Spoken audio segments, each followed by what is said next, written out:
See your muscles? Whoa, dude. Whoa, chill. Chill, dude. My channel's not right. Oh my God. Oh my God.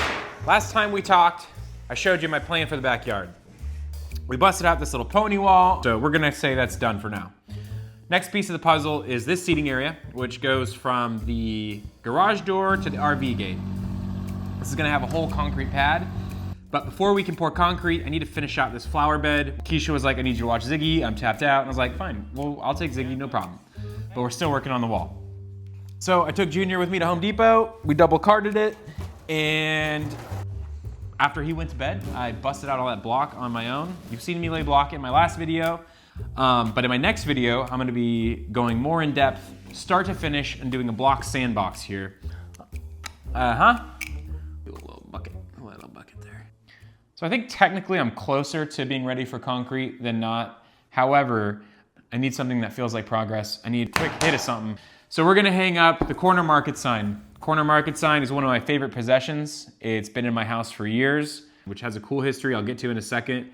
But I still need to kind of dig out a bunch of stuff behind it, underneath, for drainage and for the power, because I want to light up the sign. I don't know exactly how I'm gonna do that yet, but I think at the end I'm gonna sketch out a few ideas. So the plan today is to finish digging out this path, connecting it to this basin here, so we can set these poles in for the sign, and then we'll have some vegetation and then some uplighting or some downlighting. I gotta kind of figure that out, how I'm gonna light the sign. Cause this, yeah baby, what's up?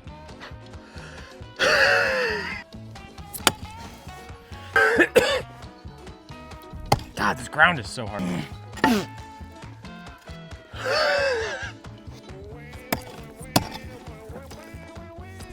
You should have dug the path before you put the block wall up. I know.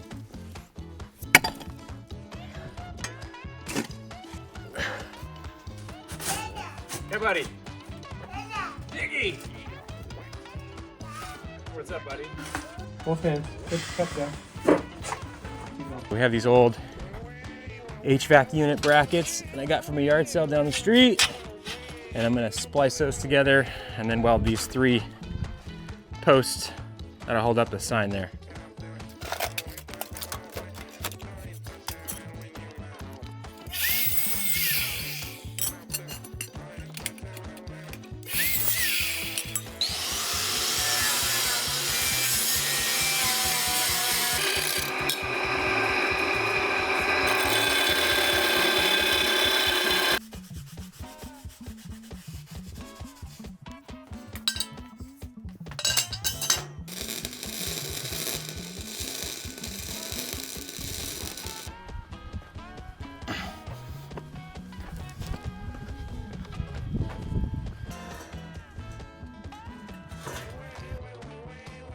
If you ever got a big paint job, I'm telling you right now, get one of these things, these little sprayers, they snap right onto your can.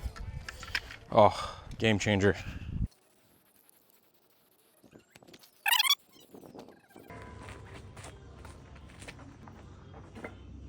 We have our stand in place here. So we're going to build up some concrete at the base, tip it, let it set, and then we will fill it up with a little bit of dirt. I don't want to have to waterproof this whole entire wall. So I think once the sign is set, I'll end up building a planter box just in the front of the sign, and maybe do some cactus, something that requires not a whole lot of water, give it a little bit of life, but not have to deal with moisture and stuff like that building up against the wall and eventually leaking through. So that's the plan for now, and our concrete should be ready any second.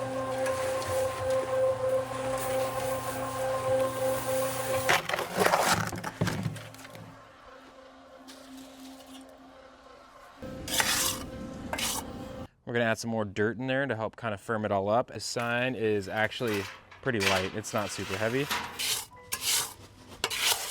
Okay, so story time.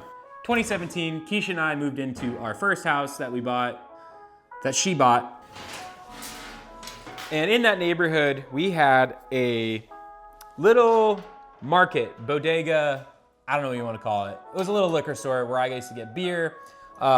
It was walkable. We had some great summer nights there at that house. We built a skate ramp, mini ramp. And at one point, the owner of the market, Mike, had told me that he was closing the building. I was like, hey man, what are you gonna be doing with that sign there? And he was like, it's part of the deal with the new buyer. Eventually I ran into the guy who bought the building. When he was tearing up the driveway, I asked him, I was like, hey man, what's going on with that sign? He was checking to see if someone else wanted it or something. So I just kind of forgot about it, and I would kind of keep an eye out periodically just to see if he was in the neighborhood ever. And eventually, he basically just said, you can have it. And I tried to play it so cool, and I was like, oh yeah man, no rush, I'll come pick it up sometime, next time you're here, something when I have my truck or whatever.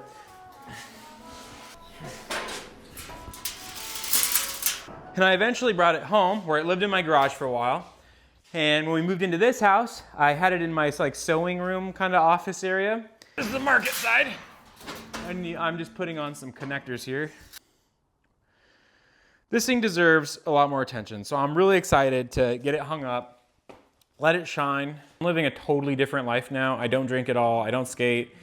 But I still love old shit, and this sign is still cool as f. So this thing's going up, it's gonna be the focus of my backyard. We're making new memories, and this thing's gonna be part of it.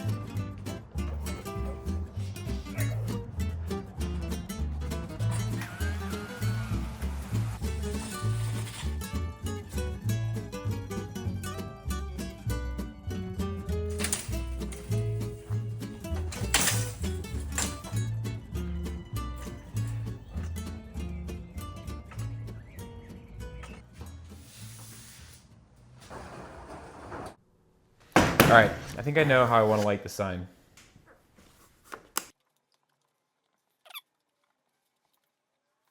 So my original plan was to maybe do something kind of up here, down on the light. There's a few options. There's these like kind of old school, kind of gooseneck sign lights you've seen sometimes on the side of old buildings.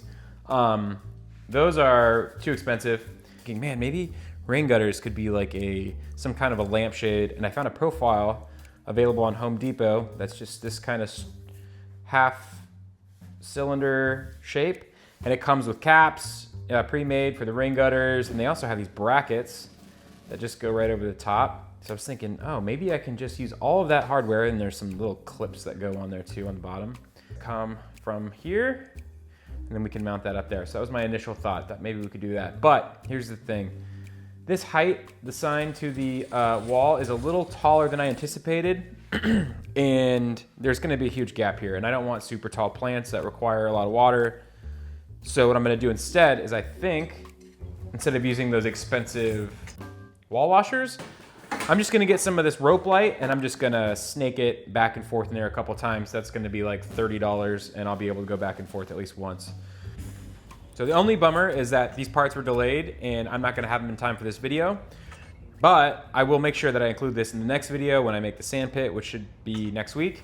So please subscribe if you like these kinds of projects. Be on the lookout for that. And if you wanna know what happened to the old liquor store, if you go to the Dwell, what issue is this? November 2021 issue, and you can see Ryan, who gave me the sign, he turned it into a house, and he did a great job. And if you look in the bottom right corner on page 68, you can see my corner market sign. Thanks for watching.